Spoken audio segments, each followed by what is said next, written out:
1. Welcome to Reset to Healthier Relationships, Sunday nights at 9. I am one of your hosts, Coach Glenda, here with Mr. Carpenter. We are here to, we have created this safe place to discuss trials, struggles, and victories in past and present relationships.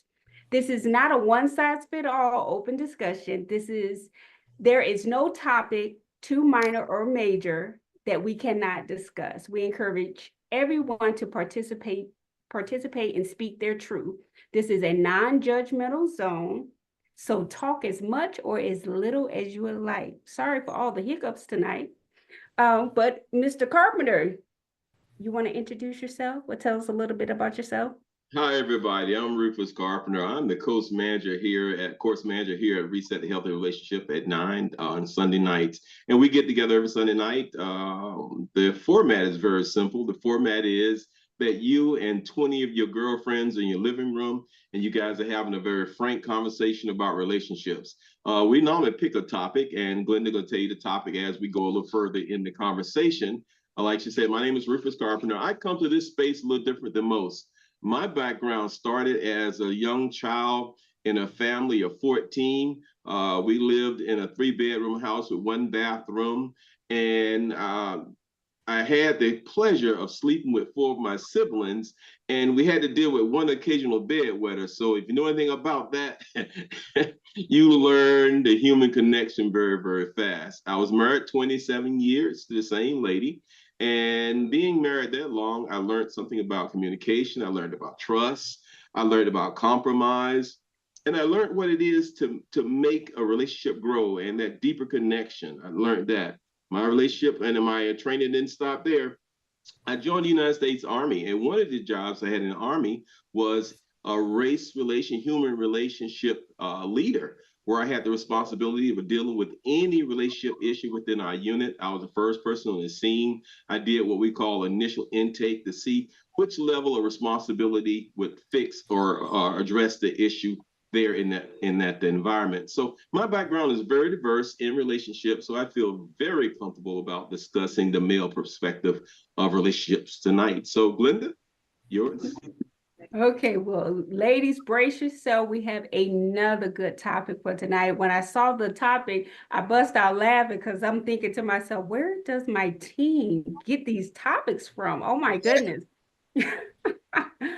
All right, Dr. Johnson, are you good? Yeah, I'm good. All right. I'm glad I told you to tap out and tap back in. Okay, girl, the topic for today is, girl, I think you let your boundaries and your draws down too easily. Now I tell you. Now, if you haven't experienced it yourself, you may know someone who has experienced when they let their guards down, they let their boundaries go, and then they, as always, possibly sometimes, they let their draws down a little too easily. So I know we are familiar with that, whether it was us ourselves or with someone that we have known.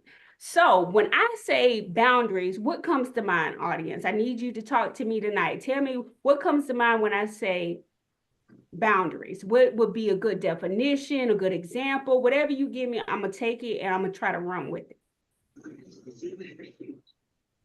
Is that you, Sharon? You saying something? She just muted it. I would say a gate. Okay. A GATE? Yes. Okay. Okay. When you think of boundaries, you think of a gate. Anybody else? Yeah, me, standards. Standards. Okay. All right. I can see that. Okay. So boundaries are like invisible. Fire tablet kept going off. You had something to add, fire tablet? There, kept going on. So I guess not. Go ahead. Oh, okay. All right. Boundaries are like invisible fences that protect our peace and emotional well-being. But what happens when you let those fences fall? Sometimes we're afraid of being alone or judged. Sometimes we make mistakes and we compromise for our connection, with the other person. but true love respects boundaries. So when you said gate and you said values, all those play a part, in my personal opinion, and having boundaries, setting boundaries for yourself, especially in your relationship. Mr. Carpenter? Well, to me, it's a prior choice. You made some choices based on your needs, and you know what you're going to accept and not going to accept.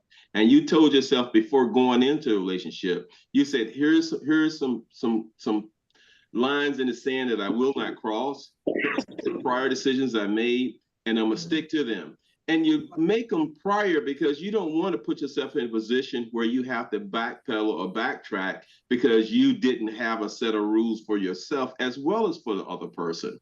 Because sometimes boundaries aren't just for the other person, they're for yourself too. Because if you don't respect your boundaries, how in the world you expect someone else to respect your boundaries? Exactly. So when you make a decision like, hey, I'm not gonna kiss on the first date, or I'm not gonna take anybody home because I got small children, or I'm not gonna spend a bunch of money doing this, or I'm not gonna travel, or I'm not gonna stay overnight with someone in the first visit, or whatever. These are things that you have already made those decisions prior to going in. Because if you made a decision prior to going into that situation or circumstance, it's easier to make the right decision or make the decision that's best serving for your needs. Okay. All right. Did I clear it or did I muddy the water? No, you're pretty clear. Okay. Okay. All right. So why we let our boundaries slip? So when I say boundaries slip, now I know that in the beginning I said, I had said that sometimes we have the fear of being alone and or being judged. Now, what else would be a reason why we would let our boundaries slip? Can the audience provide some feedback or have any suggestions? Yes, it's Go ahead. because I feel like sometimes I do it because no one has met my standards or boundaries. So I just say, okay, I'll let it down just to, have something to do, or, be in a little fling or relationship or whatever. Okay. Okay. And I would say revenge. You got to talk more about that one. What do you mean about the revenge, Dr. Johnson? That's a new one on me. Revenge on yourself, the person? And I'm not talking about me, but I'm talking about people or women that have been in relationships and been hurt. Right. And they they just let down their boundaries to get over what they've been through. That came to me when I read the question today. You have some women just do things for revenge, but it's not beneficial in the long run. Correct. I want to make sure I'm understanding, because this is hard for me to grab this one. So you're saying that if a woman's hurt and she want to get revenge, she'll put herself in harm's way just to hurt the other person, or she'll drop her standards and do something she says she won't do to hurt the other person to get even. Is that not basically to hurt the other people, but to make herself feel like she's satisfied. Right. And where this is coming from, an older woman told me, she said that a man can go out and do whatever they want to do, get up the next morning, put on their pants and go out like nothing never happened. But a woman can't do that. No. Is that fair or not fair? No, it's not fair, but that's the way it is. Men don't think twice when they do dirty. I think the tables turned a little bit. I think that used to be the case. I think women now are taking some of the same roles men took back then. I think now women don't have that moral compass they used to have. But where does that come from? From I don't past have a hurt? clue. Help me out. I don't have a clue. I'm not gonna. You think I'll put myself out like that out there, Glenda? No, too many on the spot. You the one that won't invite any wonderful. I'm gonna let that go. I'm gonna let Well, that go. I would agree with Mr. Carpenter, you know, in a sense that, you know, things have changed, you know, women have changed, you know, so it's a different perspective too. But they do it because of past hurt, because they've been dogged out for so long. So they Yes. feel like if it works for them, why not? I mean, not Mhm. saying that it's right, but that's how they think. I think television and movies have had a big part, play a big part in this, in changing our culture. Because now when you see the women on TV now, a lot of people say, man, that's a bad so and so because of how they're able to turn quickly. I'm gonna say it Right. like that. Right, right. Especially when you look at the one like that Tyler Perry thing about that script, whatever that thing is he got, Madam, whatever her name is. It's something called Madam or something on TV, on the movie, Medea, Tyler Perry thing. Oh, Medea. All the No, kings, all the queens men. That's it. Yes, oh, okay. yes, yes. I don't even know too many guys that ruthless. All right, go ahead. I'm just having fun. I'm sorry. okay, no problem. Okay, so anyone else have any feedback on why we would let our boundaries slip? I mean, so far we have some good comments on that. I think because a lot of times people think of lost. If they think that if they don't give in, or if they don't participate in something they wouldn't, they're going to lose something, or they're not going to gain something. And if you don't mind, I'm going to share an army story. This is an army story I'm going to share. I went home on leave. I was a private E3 in the United States Army, and I went to Kentucky with another soldier. He was a private 3 like me, and I went home a weekend and we stayed over his house. And time we got his house, we changed and put our civilian clothes on and went out. And he said, "Rufus, come on, I got some people gonna pick us up." And 2 girls picked us up, me, him, and 2 girls. And the girls were driving because we were still kind of like private, so we didn't have a car. So the girls were driving. I was in the back seat with one girl. He was in the front seat with another girl.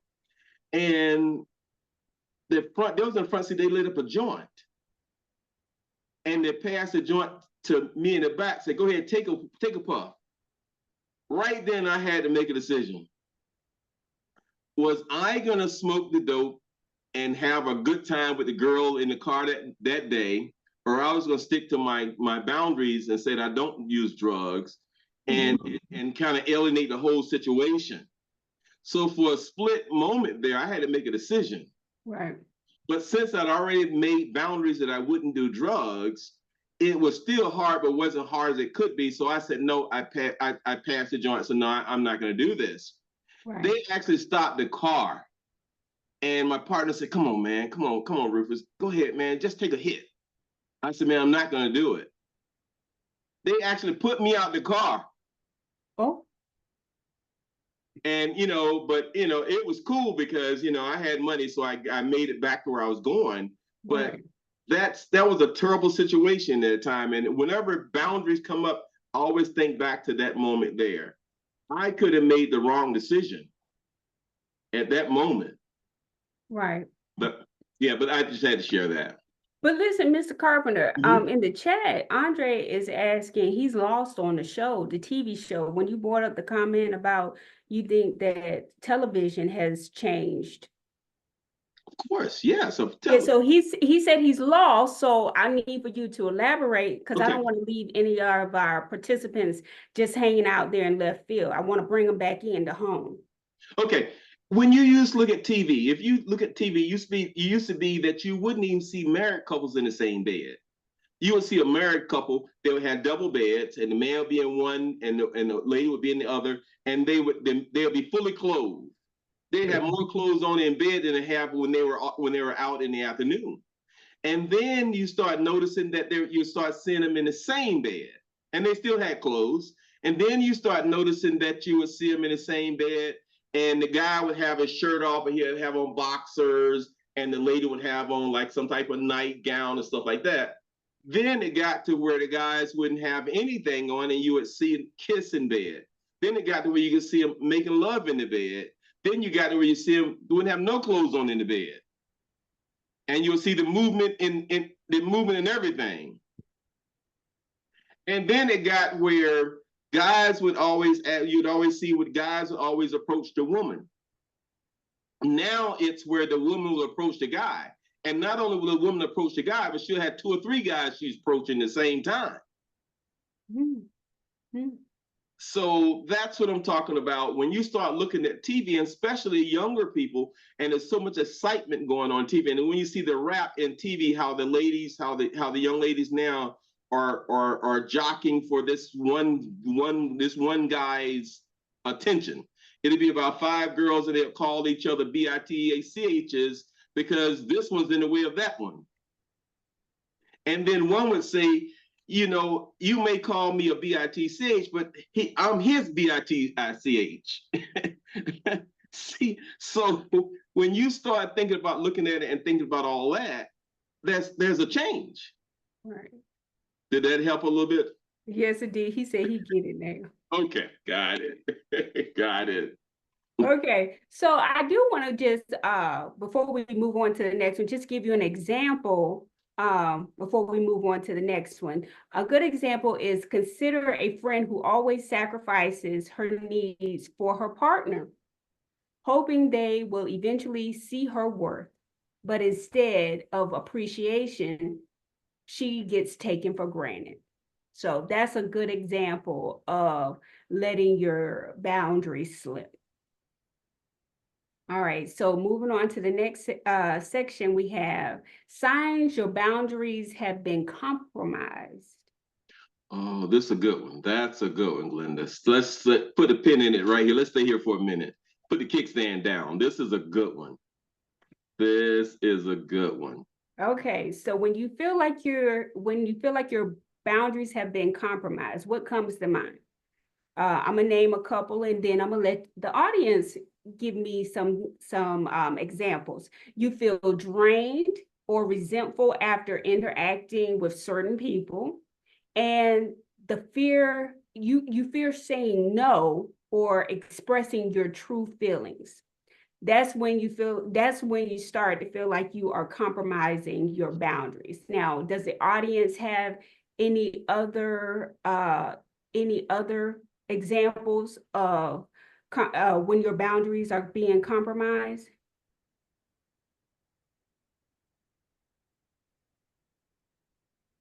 I know when mine is. I hear everyone say just what I say when mine is compromised. Damn, they got me again.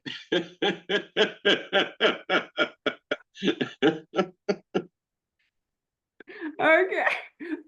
So how soon does that happen for you in your relationship? It all depends on the person. Okay. All right. Okay. Now Andre says when you tell Andre. Okay, Andre says, when you tell your partner what you would consider a deal breaker and they do it to test you.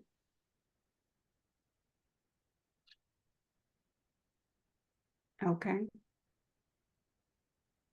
You know, when your true feelings, when you know when you went too far in a relationship, when you really, it's one-sided. When you get to the point where it hurts you and you lose and you look and you realize and you at the end of the day you feel drained or you feel hurt or you feel like you're not getting what you need or you feel like you went overboard or you feel it's upside down, it's not serving you anymore. In this world, there's givers and there's takers. Absolutely. You know, sometimes, especially, and a lot of times, I know a lot of times women get the bad end of the stick because sometimes guys, naturally, we're takers because we feel that, hey, you know, you're a helpmate, you're here to help us and support us a lot. You know, I think we feel that we're protectors, that we're going to provide for you and we're going to protect you and we're going to make your life a lot easier. But we feel that, you know, you're the nurturer, going to help and support. Where a lot of times we take advantage of that. Yes, you do. And I know that. I would take advantage of that. So that's why sometimes women feel they can fix a guy or they feel like, you know, if I just hold on or if I give more of myself, he'll appreciate it more, and he'll come around to understanding how important I am and how needed, you know, all that. And sometimes it never come back around. Right. Now, you did make a comment, you said that the women are the helpmates, but I was under the impression that term only applied to married couples, not girlfriend and boyfriend. In this day and time, there got something called modern relationships. What is that in the Bible? In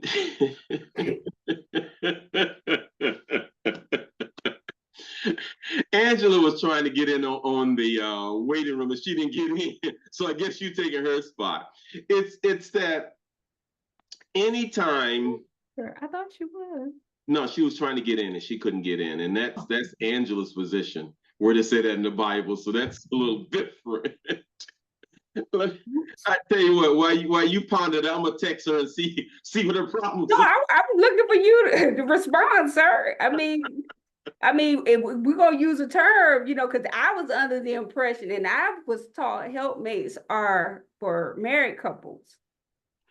Yes, but you gotta in this day and time, in modern day and time now, it's a lot of people opt not to marry, and they're partners. Right. They're long-term partners, long-term relationships. They cohabitate. Right, and that's true, and that's if they decide to live together. But if you're in a long-term relationship and you live separately, I don't think that will apply. I'm a help, but help. I'm gonna do the bare minimum. You don't give a boyfriend husband benefits.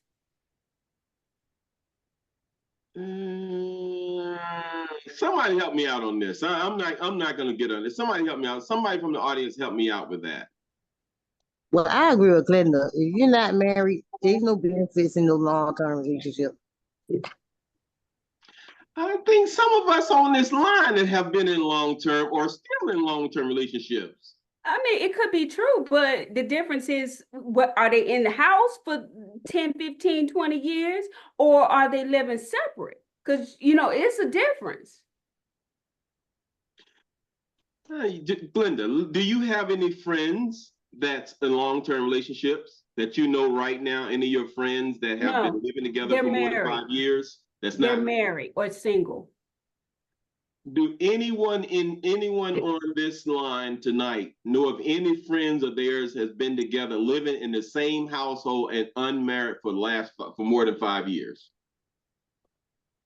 Yeah. It's old. Yeah, I heard one yes. I heard one. Ava said yes. I heard two yes. And she's an idiot. Well, we're not calling people idiot, because she didn't call no names. One person's trash may be another person's treasure. So we're not going to call them an idiot. But this happens every day. True. It happens every day. And I know quite a few people that live like that. I know people live 10 and 20 years and not marry.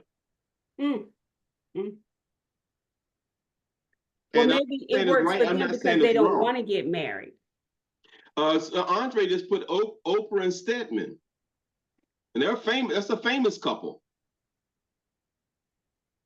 Do they live in the same house? I don't know. I think they got houses. I don't think they got one. But I think I read an article about those two, and that was a preference of hers, because she said that she felt as if they would have gotten married, they would be divorced by now. I think she knows her boundaries, and he respects that. But that's a modern relationship. They found a way to make it work. Right.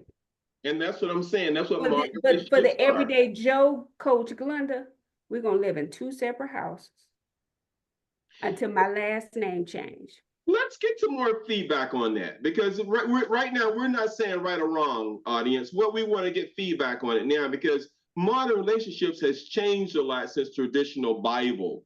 So I just want to make sure that this is where we live in. So I want to make sure that all sides are being heard. Right, I get that. But just because times have changed doesn't mean my morals and values should change either. but we love all people. You're absolutely right. And I'm only speaking from a Coach Glenda's perspective. I'm not speaking for everybody. I'm telling you what works for me. Can someone else other than me and Glenda get in this conversation?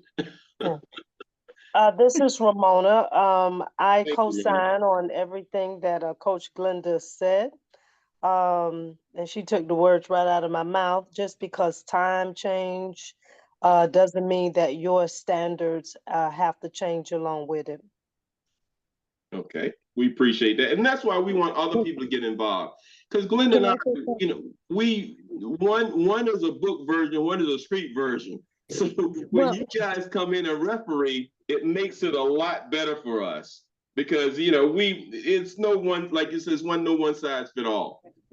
Well, anyone else with a comment? Yes, I want to say something. I agree with Glenda also because, like you said, that modern day relationship type stuff. If we're not married, I feel like you're not being respected as a true spouse to that person. Plus, I want the benefits. They know we live together because you're not really looked at as a true spouse or a partner to that mate. Right. That's how I feel. Okay, awesome. Any additional? Because we want to flush this part completely out. We want to make sure this part about your signs or boundaries being compromised. We want to make sure we understand that because that's where a lot of us find ourselves there, or we come to that crossroads and we have to make a decision. And sometimes we don't know we've crossed that line. And that's why we want to make the line highly visible. Any additional comments? Do you have anything to add? Because since you were pulling and tugging on the audience, did you have something you wanted to add? Because I don't think you agree with that, Mr. Carpenter. I do agree. I do agree. I do agree. But I have to respect everybody. I have to respect everybody because I know when I talk to people about relationships, I talk to a lot of people that believe in modern relationships. When I counsel people, here's what we're doing. Right. I can't say they're wrong or right. Right. I can say my only thing is where you are today and where you and he or he and you want to go. Right. And I can help you get to where you want to go as an accountability partner. I don't judge. I don't judge or try to sway one way or another because my part in that is to help them find their own decisions, right, their own solutions. So that's why I wanted to make sure we have both, so we get it all out. Okay. All right. Okay. That's all I was trying to do. You ready to move on to the next one? Yes, I am, sir. All right, we're gonna move along to our next section. We have rebuilding your boundaries. Okay, so when you talk about rebuilding your boundaries, what comes to mind? Now, when I think about rebuilding my boundaries, I think about reclaiming your boundaries means rediscovering your worth. That's all of it in a nutshell. Just start the things that you used to do, you don't do anymore. You start practicing how to say no, even if the person may not like you or they want to judge you after the fact. Hey, this is not gonna, it's not gonna work for you. Sometimes you just have to make the hard decisions, regardless, especially in your relationships. Now, that's what I think of when I think about rebuilding my boundaries. Is rediscovering my worth. Making sure that I am the number one priority. If not to someone else, definitely to me. Now, anyone else have any examples they want to share as far? Mr. Carpenter, you are talking and I can't hear anything. What's going on with your mic? I muted because I was trying to help Angela get on. Okay, all right. So I was trying to help her. Okay, does anyone else have any examples or any suggestions on how to rebuild your boundaries for yourself? Once they have been compromised, who's that? Let's see. That was me. I was just kind of thinking if someone's boundaries have been compromised, it might actually take a mediator or a counselor sometimes to help you, because if you've told your partner, hey, this was a deal breaker and you keep doing it, clearly I'm not getting through your head. So I Right. might need somebody like to help me to get through your head. Exactly. I would agree. Sometimes, people do try to, they like to play with them deal breakers, but sometimes you got to suffer the consequences. I mean, sometimes you got to tap out, cut your losses, and move on to someone else. Because if it happened one time, 9 times out of 10, it's going to happen again. And if it happens the second, it's going to happen the third. And by then, it's like you've gone too far, in my personal opinion. Deal breakers are put in place for a reason. Anyone else have any examples on rebuilding their boundaries? I'm If I might ask a question, I'm not real clear on what you mean by boundaries. Do you mean standards? The standards you're setting, raising or lowering? I'm Yeah, not after sure. they've been compromised. What would you do to, get yourself back on track?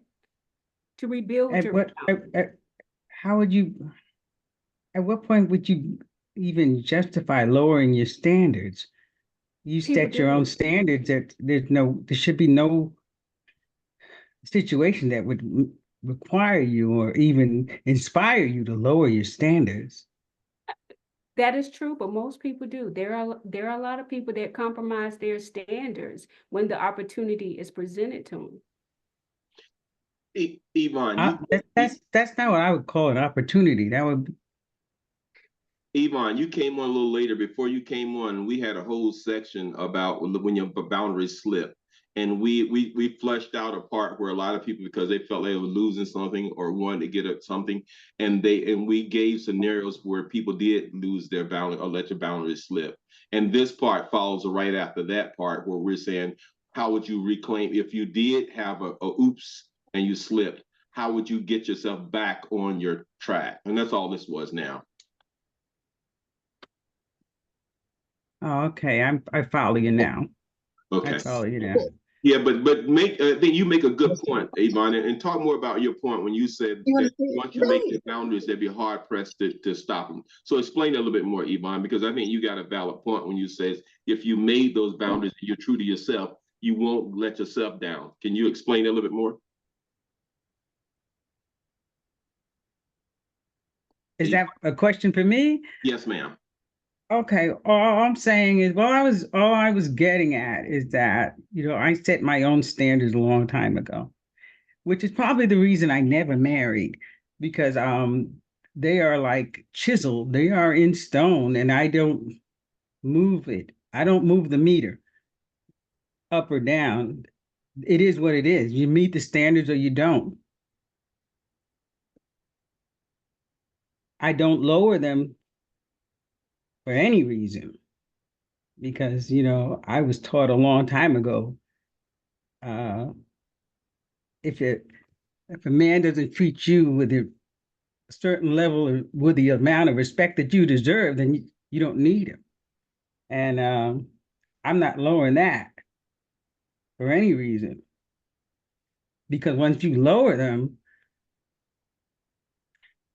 it becomes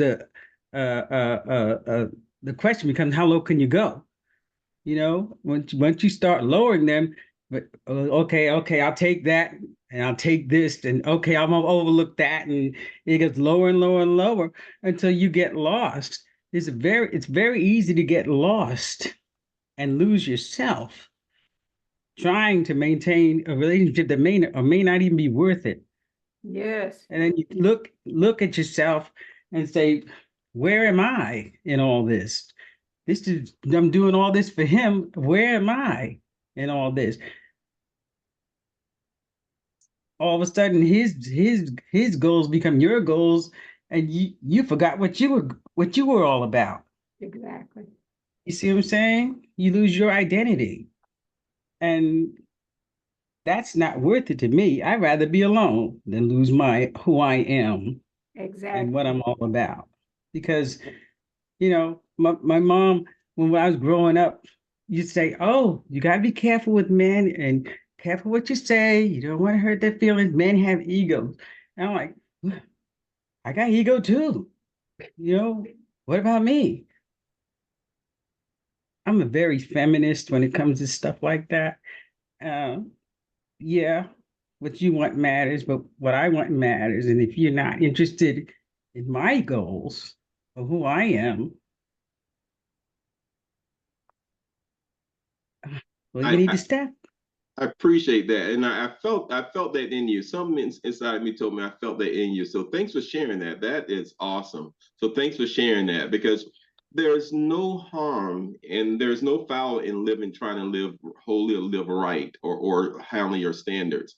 Because and back to what we were saying from the very beginning, once you lower your standards, the first person you have to forgive is yourself. Because, like she said, you let yourself down. How low do you go?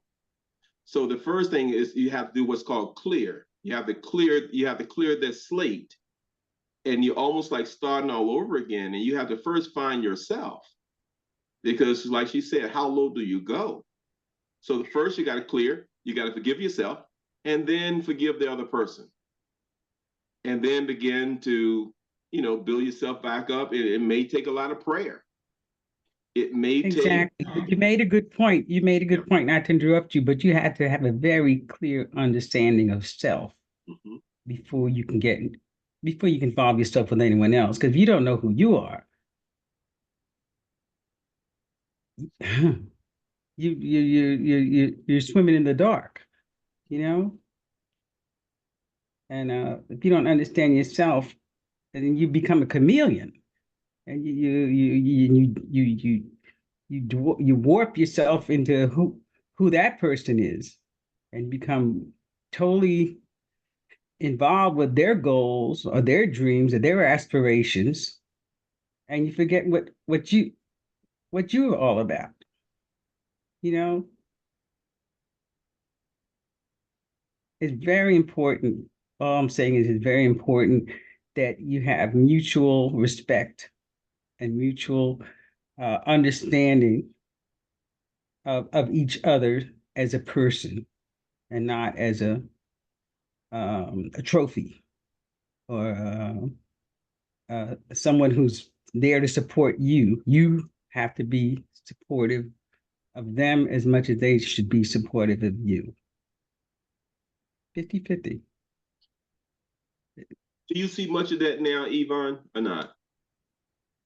I've probably had entirely too much wine. I'm gonna shut up and let y'all keep going. No, if that's how you relax and stay up for Sunday nights at 9, hey. Good points. You put some good points out, and we appreciate that, because all views need to be heard, not mine and Glenda's or a few on the call. All views need to be heard, because this is our chance to get it out there, because you never know who you help. Some of the things you said, Yvonne, there's somebody on this line said, well, damn, I felt just like that, but I didn't know how to express it, or I didn't know how to carry myself. That you might give somebody some strength that they didn't have before. So you never know who you touch on this line. Like Ramon, some of the things Ramon said when she co-signed on what some of what Glenda said. Ramona, I'm sorry, Ramona. I apologize, Ramona. Thank you for letting me know that. But like she said that's the deal. You and I aren't in a relationship, but if a man called me the wrong name, that's a deal breaker. Correct. And see, that's a boundary.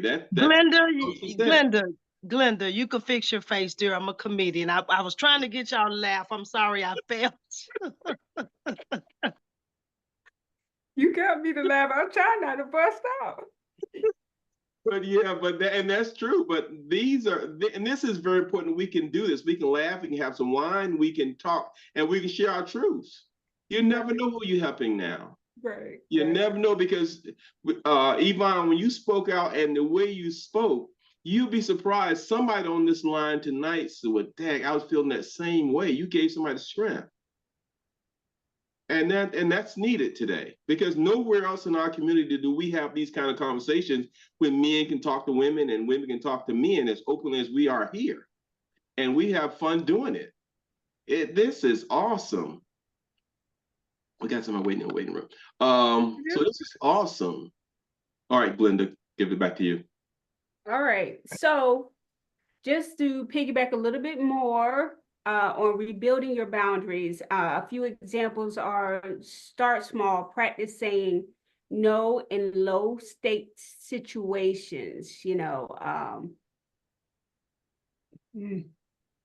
What's an example of a low stakes? Everything is high stakes to me nowadays. A low stake could be just like a simple lie. That you know that he's lying when he's making, just say no to yourself that I'm not going to argue. Okay. Hey, great Yep. example, Andre. All right. And another example, reflect on your values. What is most important to you in your relationship? That is also a good way of rebuilding your boundaries. So if there's no other questions on this section, Wait, back up. Reflective values. What's most important to you in relationships? That's a biggie. That's Oh, a okay. biggie, right? That's huge. All right. Well, take it away. Some people maybe trust. Okay. You can't lie to me. Right. People say, if you tell me you going to the store and you out back doing this or doing that, that's a deal breaker.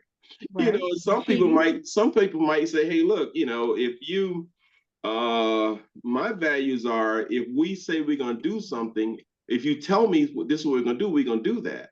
Because if you tell me that we're going to put our money together and we're going to save for our house, Mm-hmm. and you gambling, and we supposed to have $10,000 in the bank, and we only got 50 cents. Something's wrong. So there, and most people say fidelity. If you're out cheating, it's a wrap.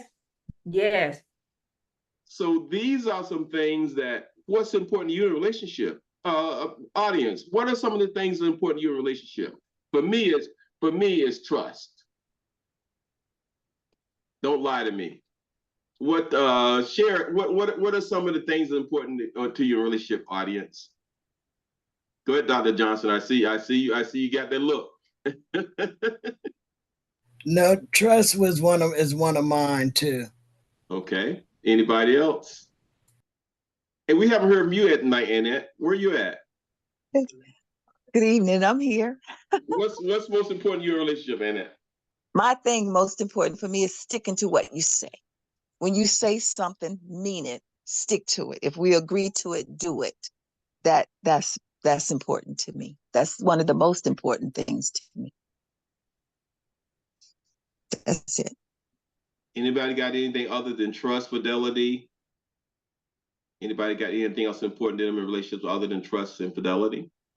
Some people could be religion. Some people, because we have to pray together.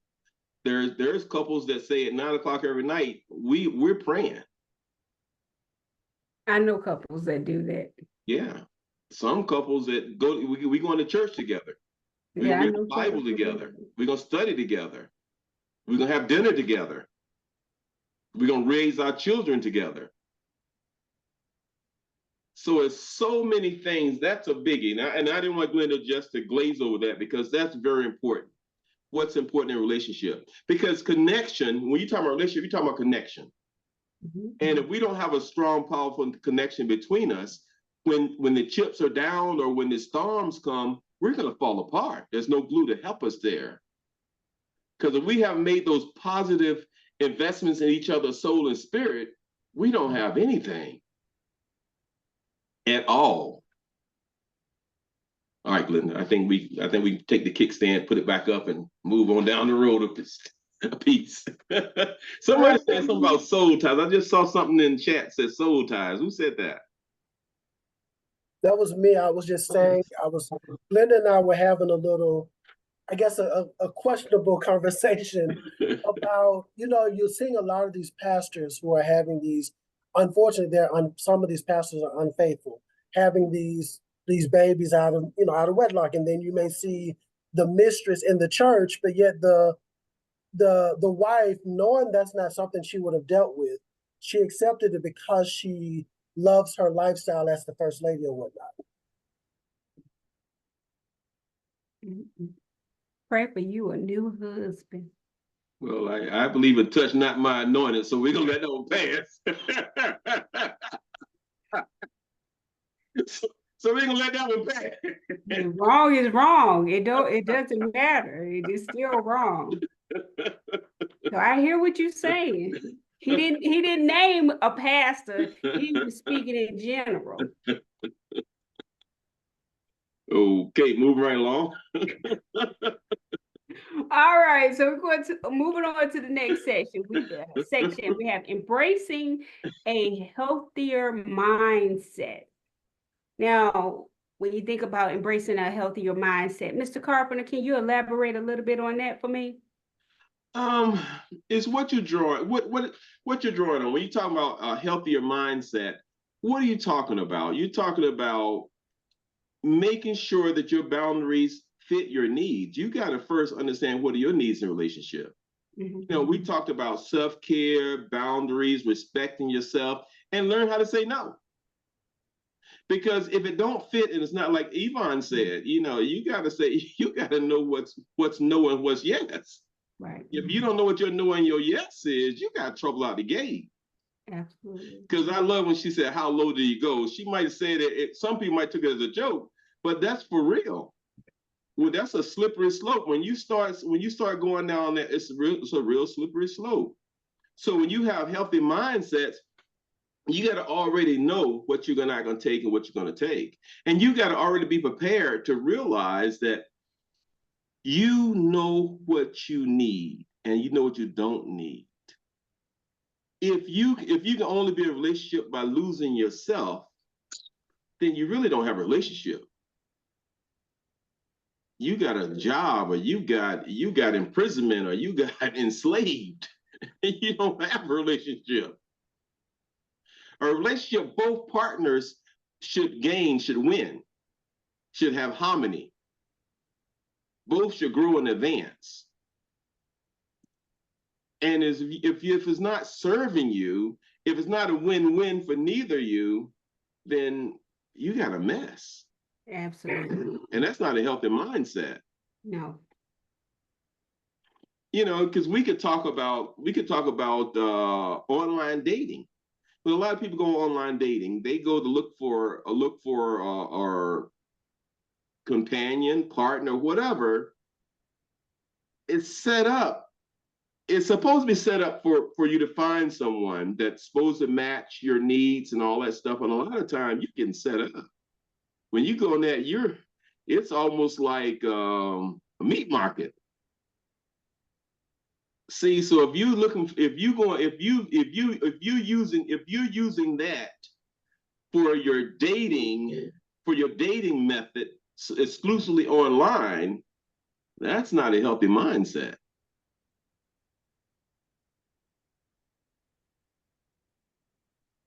I'm turning it back over to you, Glenda, or audience. Right. Let's talk about that. What's a healthy mindset, audience, when you're talking about relationships, love, romance? What's a healthy mindset? It can be as simple as there's somebody out there for everybody. There's a soulmate for you. It could be, what are your thoughts about a healthy mindset?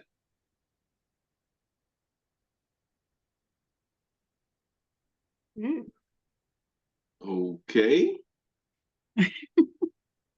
Go ahead, Yvonne. Go ahead, Yvonne. I'm listening.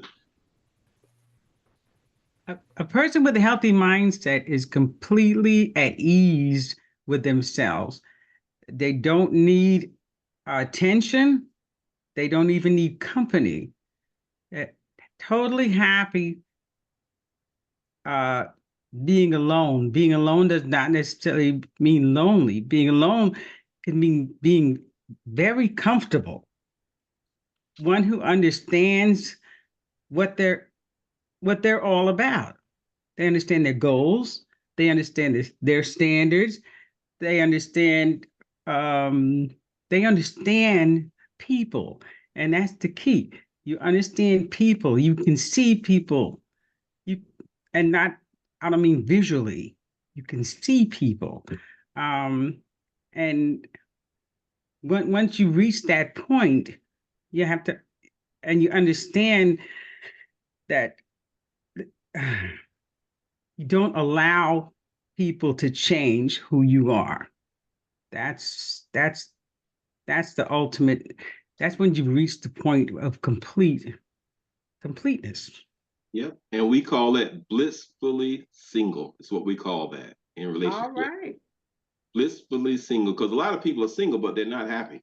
They're not happy at all. So what you just described, Yvonne, is blissfully single, which is a great state. Great mindset. Yeah, I guess that's a good word for it. Great mindset. That's nice. I like that. I'm gonna use that. Go ahead. Anybody else? Any other good mindsets? Anybody else got anything to share on that part? Because we in a little bit about ready to bring this on home. There was a pastor in Jacksonville, Florida, when his sermon was always over, he says, "Time to cut across the field." So we've already cut across the field on this one. Go ahead, Glenda. Okay, so my example of embracing a healthier mindset is imagine meeting someone who respects your boundaries from the beginning. They ask for your opinion, respect your no's, and prioritize your comfort. This is what you deserve. So I think that pretty much sums up what embracing a healthier mindset would pretty much look like. All right, we are at 8 minutes before what'd you say? We already crossed the field, bringing this home, bringing it to a close. Hey, I want to thank the audience because you guys are awesome. This has been a great night tonight. I enjoyed your input on this conversation. Girls, I think your boundaries and draws come down too easily was an interesting topic, and you guys did an awesome job with it. You brought some great points out. We went through it, a quick summary. We talked about what were your boundaries. We talked about why do we let our boundaries slip. We shared signs that your boundary has been compromised. We even talked about rebuilding your boundaries. When some of the key points we said tonight that, you got to love yourself, self-love. You got to be able to respect yourself. You got to be able to realize that you have the responsibility of your own self, your own relationship. You really control your relationship destiny. And exactly. That's what Sunday night at 9 is. It's our chance to help empower you and empower ourselves to know that we don't have to always depend on someone else for our own happiness. It's within our own power. It's within our own reach. But we have to know our boundaries. We have to understand self-love and respect ourselves. And when we forgive, a lot of times we just don't forgive for the other person. We forgive for ourselves. When I said we got to clear, we got to clear first, and we clear ourselves by forgiving ourselves and say, okay, you messed up. Let's clear it. Let's step back, relax. We know where we messed up at. We're not going to go this way again and move forward. It's just that simple. So, Glenda, you want to take us home, or that's it, or? Sure, I can see if I can bring us home this evening.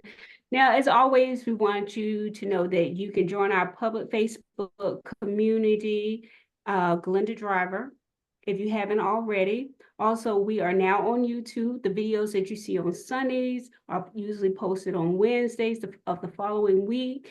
You can, like, share, and subscribe, and review those videos at your leisure, as well as if there are any topics that you would like for us to discuss or you want to present to the Sunday Nights Live participants for us just to get someone's some more feedback on it, you always can email us at reset2hr@gmail.com. And as far as our YouTube channel, it is at Reset to Healthier Relationships with an S.